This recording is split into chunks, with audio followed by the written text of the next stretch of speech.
अभी हमारे साथ हैं सुप्रीम कोर्ट के अधिवक्ता और भारतीय जनता पार्टी के युवा नेता, राष्ट्रीय नेता आदित्य शंकर जी। इनसे जानेंगे जिस प्रकार से आज मुंबई में INDI की बैठक हुई है और जुड़ेगा भारत जीतेगा इंडिया, ये स्लोगन दिया गया है। साथ ही साथ बिहार में बढ़ते अपराध के साथ साथ वन नेशन वन इलेक्शन को लेकर के जो बातें हो रही है, संसद का विशेष सत्र बुलाया गया है 22 से लेकर के 18 से लेकर के 22 सितंबर तक। सबसे पहले आदित्य शंकर जी, आपका बहुत बहुत स्वागत है। आज इंडिया की जो बैठक हुई है, आपने देखा मुख्यमंत्री नीतीश कुमार को आज भी कुछ बनाया नहीं गया, लेकिन कहा गया है कि जुड़ेगा भारत जीतेगा इंडिया। भारत कितना जुड़ेगा वो तो 24 में दिखेगा, और भारत जोड़ कौन रहा है और भारत तोड़ कौन रहा है ये देश देख रही है। तो कुछ चीज़ों को वक्त पे छोड़ देना चाहिए। नीतीश कुमार जी का आपने वक्तव्य सुना, मुख्यमंत्री जी ने साफ तौर पर कहा है कि 2024 में NDA की विदाई है। मीडिया पर भी आप लोगों ने नियंत्रण कर लिया है और उन्होंने मीडिया कर्मियों से कहा कि अब आपको जब ये सरकार नहीं रहेगी तो पूरा छापने का, पूरा दिखाने का मौका मिलेगा। जिनसे बिहार नहीं संभल रहा है वो राष्ट्र चलाने की दुहाई दे रहे हैं। छोड़ दीजिए, जाने दीजिए, उनकी हताशा हम समझते हैं। लेकिन फिर भी बिहार के मुख्यमंत्री हैं, लगातार हैं, आप लोग भी सपोर्ट किए। अब बिहार के मुख्यमंत्री हैं, भाजपा ने सपोर्ट किया था। अब वो किस तरह से राजनीति कर रहे हैं, कब किधर पलट जा रहे हैं, ये तो कहने की ज़रूरत नहीं है जी। बिहार के लोग भी जानते हैं, देश के लोग भी जानते हैं, आप जैसे वरिष्ठ पत्रकार लोग भी जानते हैं कि उनकी राजनीति का स्तर कितना छोटा हो गया है। 20 साल तक मुख्यमंत्री, लगभग 20 साल मुख्यमंत्री रहने के बाद भी बिहार को गरीब राज्य का दर्जा देने पे लगे हुए हैं। तो ये उनकी राजनीतिक सोच और उनकी जो पॉलिटिकल एक विज़न है उसका रिफ्लेक्शन है। 10,000 के रोजगार के लिए कोई बाहर नहीं जाएगा, पहला बार उनका ही नारा था जी। नहीं जाना होगा। हाँ, तो अब बताइए कि कितना लोग बिहार के बाहर जाके बसा हुआ है, और पलायन की संख्या बढ़ गई है ना जी। आप हमको एक चीज़ बताइए कि आज के तारीख में जब बिहार में बिहारी, हम लोग युवा बिहारी लोग जब जीवन में आगे बढ़ने की सोच रखते हैं और हम लोग अपना काम करते हैं, हम लोग एक नए बिहार की संरचना संकल्पना के लिए संकल्पित रूप से काम कर रहे हैं, तब हमको अपने प्रदेश के नेतृत्व से, मतलब जो राजनीतिक नेतृत्व है नीतीश कुमार जी का, उनसे क्या प्रोत्साहन मिला है बिहार के युवाओं को? रोजगार। लेकिन उनका तो कहना है कि मोदी जी भी 2 करोड़ कहे थे, रोजगार नहीं दिए। ये लोग भी 10 लाख आप शायद अनिल जी, आप तो इतने वरिष्ठ पत्रकार हैं, आप नोटिस करेंगे हर संडे मोदी जी जो हैं सिलेक्शन का पत्र बांट रहे हैं जी, पिछले कई महीनों से। तो अभी तक मुझे लगता है कभी किसी एक वीकेंड में 70,000 होता है, एक वीकेंड में 60,000 होता है, एक वीकेंड में 80,000 होता है। ग्रेजुअल फेजेस में सारा काम हो रहा है। बिहार में कहाँ है? तेजस्वी जी बोले थे ना 10 लाख लोग को रोजगार देंगे जी, पहली कलम से। अभी नया बयान दिया है कि बिहार में वर्ल्ड क्लास इंफ्रास्ट्रक्चर है। तो क्या है तो आप जान ही रहे हैं। तो या तो ये बिहार के लोगों के साथ मजाक है, या बिहारी क्षमता जो मेहनती है, कर्मठ है, और जो अच्छी प्रोग्रेसिव सोच रखने वाली जो बिहारी सोच है उसके ऊपर एक भद्दा मजाक है। चलिए, मुख्यमंत्री ने कोई काम नहीं किया है, लेकिन INDIA की जो मीटिंग हुई है, जो गठबंधन जो एक बना है विपक्षी दलों का जी, उससे निश्चित तौर पर NDA में खलबली नहीं है। अगर खलबली नहीं है तो आप लोगों ने अभी गैस का दाम घटा दिया, ऐसा उनके नेताओं का आरोप। देखिए, ऐसा है, उनको राजनीति करनी, वो तो बोलेंगे ही। मैं नीतीश कुमार जी का डायलॉग ही आपको समझा रहा हूँ। अरे जब तक बोलिएगा नहीं तब तक हमको कहाँ से, आप बोलिएगा तबे ना पूछेगा आपको। तो जब तक बोलेंगे नहीं तो लोग उनको पूछेगा कहाँ से? क्योंकि बिहार में तो उनकी राजनीति दिख रही है। कभी इधर आते हैं, फिर रातों रात उधर चले जाते हैं। पलटू मार का नाम भी दिया था, ठीक है, फिर कब उधर जाएंगे, फिर उधर से कब इधर आ जाएंगे तो पता ही नहीं है। क्या माना जाए, फिर पलट जाएंगे। तो उनका तो अब देखिए, जिस प्रकार से उनको फिर से संयोजक नहीं बनाया गया, हालांकि समिति में देखिए आदरणीय अमित शाह जी, आदरणीय मोदी जी और भाजपा का जो शीर्ष नेतृत्व है, उन्होंने बहुत साफ और स्पष्ट रूप में कह दिया है कि Nitish Kumar ji is at a point of no return in the BJP. हमारे जो प्रदेश अध्यक्ष हैं सम्राट चौधरी जी, उन्होंने अमित शाह ने तो मन से नहीं, एक सुन लीजिए। हमारे जो प्रदेश अध्यक्ष सम्राट चौधरी जी, आपने देखा है कि कितने मेहनत कर रहे हैं वो, किस तरह से भाजपा के संगठन को खड़ा करने का काम कर रहे हैं बिहार में वर्तमान नीतीश कुमार जी की राजनीति के खिलाफ। कुछ दिन पहले पटना में क्या हुआ मुझे आपको बोलने की ज़रूरत नहीं है। साधारण सामान्य आम भाजपा कार्यकर्ताओं को किस तरह से चिन्हित करके पीटा गया है, बजा बजा के लाठी मारी गई है। तो हमको आपको ये कहने की ज़रूरत नहीं है, बाकी तो राजनीति है, वक्त तय करेगा।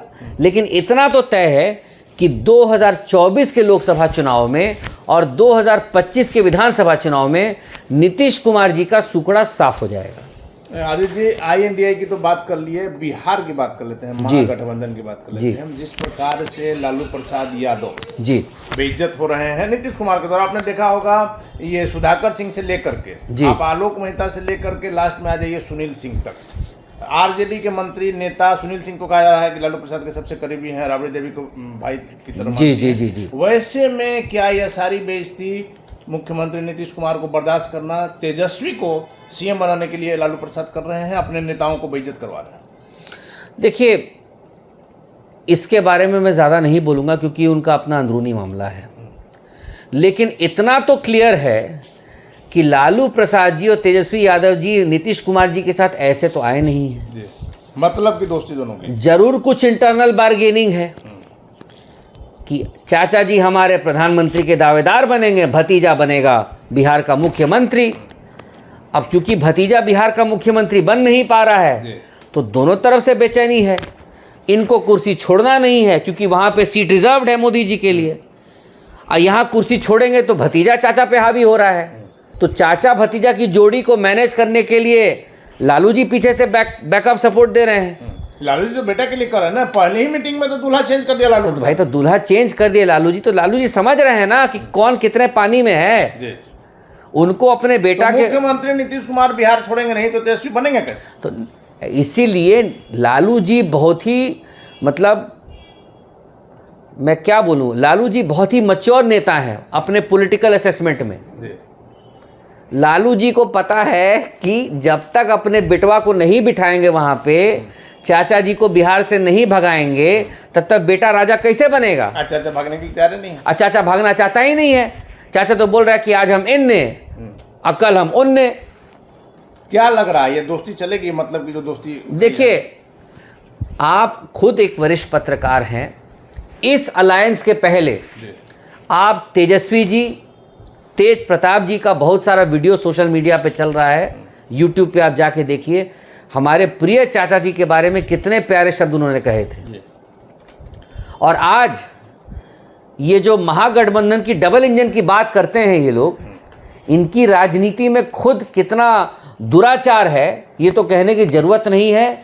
हाँ, ये ज़रूर है कि मोदी जी के नाम पे दोनों साथ हैं, लेकिन जिस दिन लालू जी का चाबी चलेगा, चाचा जी का क्या होगा नहीं होगा, जिस दिन सज जाएगा उस दिन हम क्या बिहार की जनता खुद तय करेगी। ये आदित्य जी, आखिरी सवाल मेरा है, इन दिनों लगभग 2 दिन से ये चर्चा शुरू हो गई है, 1 नेशन 1 इलेक्शन जी, किसका कानून, चूंकि आप सुप्रीम कोर्ट के अधिवक्ता भी हैं, इसका कानूनी पक्ष क्या है? चूंकि इतना आसान नहीं है, चूंकि कहा जा रहा है कि सभी राज्यों की सहमति चाहिए, एक साथ में लोकसभा विधानसभा का चुनाव कराना, इसका कानूनी पक्ष क्या हो सकता है? देखिए, ये जो कॉन्सेप्ट है ना, ये नया है, ये नया नहीं है। मैंने कुछ रिसर्च किया था तो मुझे पता चला कि हमारा जो पहला जो इलेक्शन हुआ था 1952 में, जब नेहरू जी देश के प्रधानमंत्री थे, तो जनरल असेंबली का इलेक्शन और लोकसभा का इलेक्शन साथ में किया गया था। फिर ये 1957 में रिपीट हुआ, 1962 में रिपीट हुआ, 1967 में रिपीट हुआ। तो ये नया कॉन्सेप्ट नहीं है। फिर उसके बाद राजनीति ने ओवरटेक कर लिया और उसके बाद कुछ प्रदेशों में कुछ कांग्रेस के गैर कांग्रेसी सरकारें आईं, कहीं पे कांग्रेस की सरकार आई, तो ये प्रोसेस चल रहा है। देखिए, इसमें 2-3 फ़ायदे हैं। सबसे पहला फ़ायदा है कि देश में गवर्नेंस को मैनेज करने के लिए टाइम बचेगा, है ना। अभी देखिए, जैसे कि आप अभी 3 विधानसभा के चुनाव आ रहे हैं, मध्य प्रदेश, राजस्थान, छत्तीसगढ़, ठीक है। जैसे ही उसका रिजल्ट आएगा उसके बाद लोकसभा की तैयारी शुरू हो जाएगी। तो जो सरकारी काम जो होता है, जो गवर्नेंस का इफेक्टिव काम होता है, वो आदमी कब करे? अगर नेता अपनी पार्टियों के प्रचार में ही लगे रहेंगे तो देश और राज्य को चलाएगा कौन? अभी देखिए, कर्नाटका में चुनाव हुआ, वहाँ पे कांग्रेस पार्टी ने सत्ता को हासिल किया। अभी 3 राज्यों में चुनाव है, अभी नवंबर 2022 में यूपी में चुनाव हुआ। तो ये चुनाव का जो निरंतर प्रोसेस है, इस पे थोड़ा सा एक मतलब सिस्टमैटिकली ये स्ट्रीमलाइन हो जाएगा। आम जनता को भी परेशानी होती है, देश का पैसा भी खर्च होता देश का पैसा बचेगा। सबसे बड़ी बात है कि आप एक बार जाइए, सीधा अपने सीएम, पीएम, एमपी सबको वोट कर दीजिए। और उसमें क्या है कि आप अलग अलग वोटिंग बूथ जो होता है अनिल जी, उसमें आप अलग अलग जो है आप जा करके आप उसको बटन प्रेस कर सकते हैं कि ये लोकसभा के लिए इसको वोट करना है, विधानसभा के लिए इनको वोट करना है, राज्य के लिए इनको वोट करना है। तो ये क्लियर हो जाएगा। दूसरा क्या है कि सबसे बड़ी बात आप समझिए कि इलेक्शन कमीशन जो निरंतर जो डिप्लॉयमेंट मोड में रहता है, क्योंकि बैलेट बॉक्स का मूवमेंट होता है, ठीक है, सिक्योरिटी फोर्सेस का मूवमेंट होता है, ये सारी चीज़ें जो होती हैं, जो इस पर खर्चा आता है वो बहुत ज़्यादा है। अब जैसे कि मैं आपको बताऊं कि जैसे जो माओइस्ट इलाके हैं या जो नक्सलाइट इन्फेस्टेड इलाके हैं, वहाँ पे आपको सीरियस आपको सीएसएफ के जवानों को डिप्लॉय करना पड़ता है, बहुत सारे लोगों को डिप्लॉय करना पड़ता है, तो उसमें बहुत खर्चा लगता है। तो मल्टीपल जनता को परेशानी भी होती है, जनता को परेशानी होती, तो बहुत सारे इश्यूज़ हैं, बहुत सारे इश्यूज। धन्यवाद। ये थे हमारे साथ सुप्रीम कोर्ट के अधिवक्ता आदित्य शंकर प्रसाद, युवा नेता भी हैं भारतीय जनता पार्टी के, लेकिन साफ तौर पर कहना है कि वन नेशन वन इलेक्शन यह कोई नया नहीं है, पहले भी हुआ है, हालांकि इन दिनों काफी वर्षों से ऐसा नहीं हुआ है, और इससे निश्चित तौर पर देश का फायदा होगा, देश के लोगों का फायदा होगा, समय और पैसे की बचत होगी। साथ ही साथ INDI की जो बैठक हुई है आज मुंबई में,